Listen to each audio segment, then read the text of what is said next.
quick thank you to our sponsors for making this podcast possible. They keep this show free to listen to. Does connected parenting feel confusing? What do I do in this situation? How do I handle that issue? Let me help you make more sense of it all in my 30-day challenge. We meet for 4 weeks of group coaching, and you get access to all of the Peace in Parenting online materials, my entire Connected Parent Mastermind. Plus, we give you access to our school community. I help you get more connected and jumpstart your parenting in this 30-day challenge. So go to the show notes and sign up, and I'll see you there.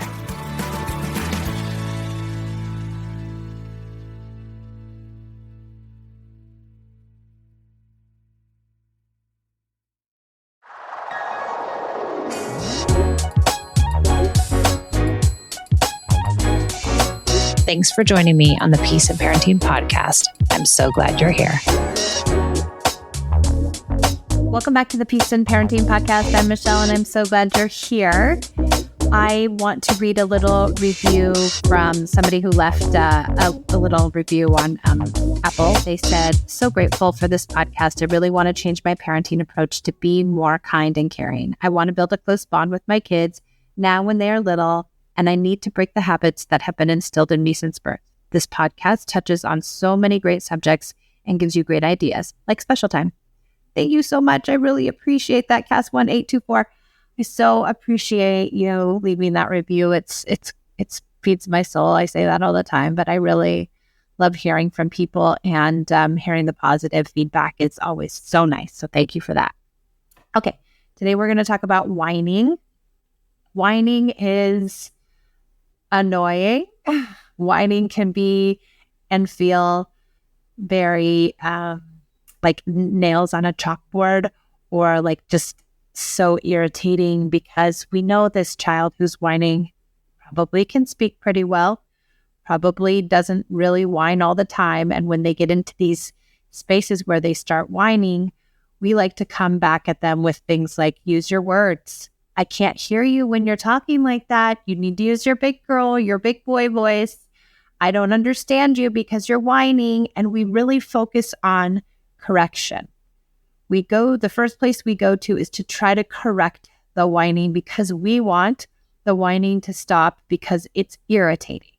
And I 100% get that. And it's irritating for me too. I still have whiners sometimes. At 18 and 15, on occasion, they will slip into whining. And I too want it to stop. But I think what's helped me, and what I find helps my clients and the people in our community, in our Connected Parent Mastermind group, and also in our coaching, is that we try to reframe whining, as opposed to looking at it as irritating and annoying and silly, and we have no reason why it's going on, and all of these things that we think about whining. If we can change our mindset and really view whining as a child who's having a hard time. Kids are not whiners because they are bad kids or because they're trying to irritate us. But we don't often take a beat and really stop and think, why is this child whining? Where is this whining come from? What's the why behind it? And we might not be able to get to the specific thing. Like it might deep down be that they had a fight with their friend at school. It might deep down be that they're irritated with their sister or brother. It might be that they didn't get the thing they wanted and it's starting to dysregulate them and really push them over the edge. It could be a million things. But all of those things indicate some sort of disconnect or some sort of dysregulation or some sort of just turmoil that a child is having inside of themselves. And then, like everything else, all other behaviors, it comes out in a behavior, right? And so whining is one of those behaviors. It's like hitting. It's like being sassy. It's like saying unkind things. It's withdrawal. It's all the behaviors. They all are an indicator that our child isn't doing well and that they need some connection. So instead of telling a child, hey, use your words, or I can't hear you, or you need to use your big girl voice, or I need you to stop that so that I can better understand you so that I can help you.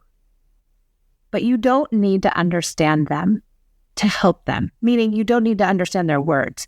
You need to understand them deeply in their own body and their psyche, but you don't need to understand their words, because whatever they're saying in this whining voice probably doesn't make any sense, and it doesn't really matter what they're saying. They're asking for connection in not the right way, right? Because they're kids, they're immature, and they don't have mature brains, and they don't have experience, and they don't always know how to access the right way to ask for what they need. By the way, many adults don't know how to ask for what they need either. Like, some adults are passive aggressive when they should really just come out and say, yeah, I'm feeling like disconnected from you. I'm not feeling very close. Instead, they're passive aggressive. Or some are just aggressive. Or some withdraw, or some dismiss, or some ignore, or some ice you out. Adults do all kinds of behaviors too. It's just not whining. Whining is developmentally appropriate for a little kid. Well, all kids, right? Actually, sometimes I'm whining. Sometimes I'm whining and complaining about things. And I need connection too. Time for a short break to acknowledge our sponsors. Because of them, you're able to enjoy this podcast without paying a dime. You know what I don't miss at all? The vicious week before my period. I always used to feel like I was walking in quicksand and craving the most unhealthy of foods. My sleep was always off and my moods were unpredictable. Now it's easier to manage PMS with Estrocontrol. Happy Mammoth, the company that created Hormone Harmony, is dedicated to making women's lives easier. And that means using only science-backed ingredients that have been proven to work for women. They make no compromise when it comes to quality, and it shows. And the biggest benefit, feeling like myself again. That's what women mention over and over in their reviews, and there are over 14,000 reviews of Hormone Harmony. For a limited time, you can get 15% off the entire first order at happymammoth.com. Just use code PEACE at checkout. That's happymammoth.com and use the code PEACE for 15% off today.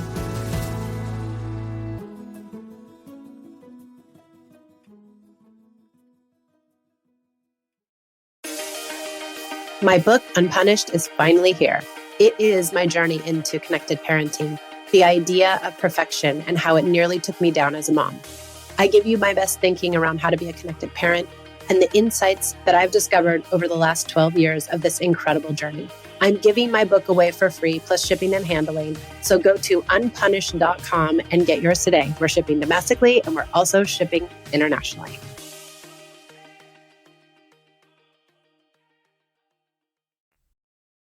Okay, back to the episode. So if we can look at the whining as a behavior that's derived from something deeper, and we can also let go that we might not find what that deeper thing exactly is, but that we can commit to not trying to understand their words and not trying to get them to talk and not trying to force them to explain themselves, but rather just come to them with connection. And what can you do? What can you come to them with? Oh, it looks like you're having a hard time. Would you like a hug? Do you need a mommy 5-minute special time? Are you interested in a thumb war?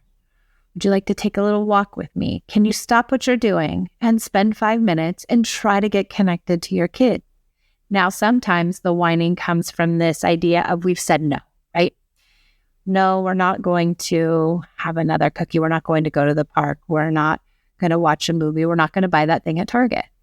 And sometimes kids will say, I want it. Please, mommy, I need to have it. And then we go into explain mode, right? Well, we can't get the thing at Target because we can't get something every time we come to Target. And, we got something last time we came. And so we're not, but I really want it. And then we go explain it again. And then they keep whining, and then we keep explaining, and then they keep whining, and then we keep explaining, and then we lose our minds and yell and scream or threaten or get so frustrated. And there's really no need for it. What we can do instead is offer hugs. Oh, I know you really wanted that thing. Would you like a hug? We can offer empathy. And when they keep asking and whining for it, and the positive connection pieces aren't really working, we can also just hold the limit in these cases where we've said no. Nope, we're not going to get it. I understand you want it. And they'll continue to whine. And they'll say why. And you'll just keep reiterating the limit. We can't get it today. I've told you why. We're not getting it today. But I really want it. I understand, but we're not getting it. And you let them, at some point, you can stop talking because you've asked and answered. They've asked and you've answered many, many times. They know exactly why they're not getting it or that we're not doing it. And after a little bit, you can just be quiet. And every few minutes, you can say, no, we're not getting it. Keep reiterating the limit. And then eventually it will probably push them into a tantrum. And that might be exactly what they need. They might need to have a tantrum about not getting the thing at Target. Let's hope it's not at Target. Let's hope you can get to the car at least. Let's hope you can get home at least. And sometimes you might have to have the tantrum at Target, which is never fun. But that's okay too. You can have the tantrum at Target if you're able to regulate and stay present and be okay with them yelling and screaming and having a fit in Target. It's not easy. I wouldn't recommend it. It's not my favorite thing to tell people to do, but if it happens, it happens, and life is messy, and sometimes we have to have the Target meltdown. I'm sorry if that's you. I really am, and they're not fun. They're horrible. As Pia had she had a tantrum. I wrote about it in the book, if you have the book. But she had a tantrum in this outdoor huge mall called The Grove in LA that had a trolley running down the middle of it. And in the middle of her tantrum, she tried to run in front of the trolley. And it was terrifying. And so I'm with you in solidarity if you've had these public tantrums. And this was because I wouldn't let her ride the escalator for the 5th time, right? Same kind of thing, right? She's dysregulated, asking for connection. It's a big special time that we are doing right in the middle of our big special time, which often happens because kids, sometimes they use those moments to show us their feelings. But that was an hour-long tantrum. I did get her into the car in the parking garage where we ended up having most of the tantrum. I had to basically pick her up and carry her there. She was only 3, I think, at the time. And so I was able to do that. And you aren't always able. So sometimes a kid needs to have the tantrum to help them feel better. Now, this is a backwards way of thinking for many of us, right? Tantrums make you feel better. You're supposed to have them to re-regulate your feelings. Wow, that's interesting, right? It's a complete departure from what we've been taught and what society tells us and the way in which we've operated in the world and probably the way in which we were raised. So when we continue to hold the limit if a child is whining and unable to, accept the no, then we allow them to melt down. And we are there with them with empathy and understanding. I know you really wanted the toy. I'm sorry we can't get it today. We do not rescind our limit. We do not give them the toy. But we do hold space for their feelings because we want them to offload whatever's bothering them. So it could be that something's bothering them that's not related to the toy, right? It could be, all the things we mentioned before. It could have been a fight with a brother or sister. It could have been a thing that happened at school. It could be a million things. But they use the limit to get the feelings out. And once you can sit through all those feelings, they feel better. And when they feel better, then they end up doing better. And afterwards, after the feelings have come out and you've given them the empathy and you've self-regulated, which is not easy, by the way, especially in Target or the Grove or any public place like a restaurant or a park. It's not easy. It's not even easy at home. I know that because we weren't modeled it and because it doesn't seem normal or right to allow a kid to get really dysregulated and have big, huge feelings. But it is. And by the way, this can be very useful for teenagers. Sometimes they are whining or they can't accept the no and you have to give them the no and then they get really upset about it. And it's okay as long as you hold the space for those feelings, but you don't have to rescind the limit. So in the case of whining, if we can reframe it and see it as, red flag indicator, here, this child not doing well. How can I supply them with connection? Are they going to be able to go for the hug, the kiss, the thumb war, the special time, the level 1 connection piece of this? Or are you going to need to go to the big daddies and set that firm limit, firm limit, and allow them to have the big, huge tantrum? That might be the way you have to go. depending on how dysregulated your kid is, be depending on their temperament, depending on the situation, depending on a lot of things. I would try and start with the low-level connection pieces, and hopefully that gets them feeling better and doing better. The other piece is that you have to be building in connection all the time. So if you have a whiny kid, that's an indicator that they need more connection. So are you doing daily special time? Are you using play as intervention? Have you stopped using punishments? What are you doing to really promote connection in your house? Are you using empathy?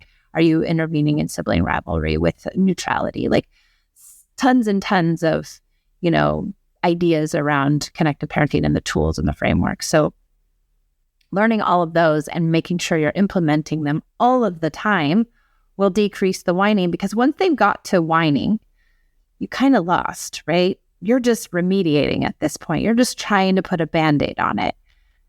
If you're building in connection all the time, though, we will have less whining than actually occurs. Now, coming with connection will help remediate it in the moment, but what we'd really like to do is have so much connection that whining doesn't happen so often. Now, will you get rid of all of off-track behaviors by being a connected parent? No, never. That's not what we're looking for. But we are looking for less off-track behaviors and fewer upsets and, more peace and calm in our home. In the Connected Parent Mastermind, which is our group coaching program, we have 9 modules of instruction. Those 9 modules of instruction include this idea around setting limits and 8 other big ideas around connection. I teach an hour long in those modules. At the end of each module, I have a Q&A with parents who ask all the questions that everybody asks. So all of our people inside of our community get to watch those modules, get to listen to the Q&A, and then they get to come to weekly meetings and really dive in and say, oh, I watched module 2 and I had a question about this, because we have 3 coaches. We have meetings Tuesday, Wednesday, Thursday, and we've got people coming and asking questions and getting the support they need, while they also have all this library of a wealth of information around connection, because it's easy to get it, in a podcast like this, but it might be harder to apply it without support. So that's where you really can get deep support for your parenting method and pedagogy, is through the Connected Parent Mastermind. If you're interested in it, I will leave the link in the show notes, and I'd love to have you grab a call with us and we can tell you just exactly how it works. Thank you for joining me on the Peace and Parenting podcast. I hope this was helpful, and I hope you have find a new way to look at whining.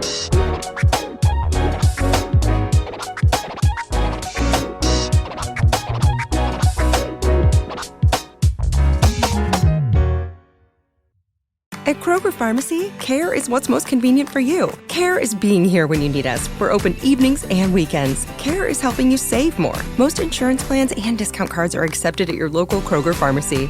Care is saving you time by managing your prescriptions online. You can request refills, check order status, and more. Care is convenience that works for everyone. Kroger Health, a world of care is in store. Services and availability vary by location. Age and other restrictions may apply. For coverage, consult your health insurance company. Visit the pharmacy or our site for details. When you need mealtime inspiration, it's worth shopping Kroger, where you'll find over 30,000 mouth-watering choices that excite your inner foodie. And no matter what tasty choice you make, you'll enjoy our everyday low prices, plus extra ways to save, like digital coupons worth over $600 each week. You can also save up to $1 off per gallon at the pump with fuel points. More savings and more inspiring flavors make shopping Kroger worth it every time. Kroger, fresh for everyone. Fuel restrictions apply.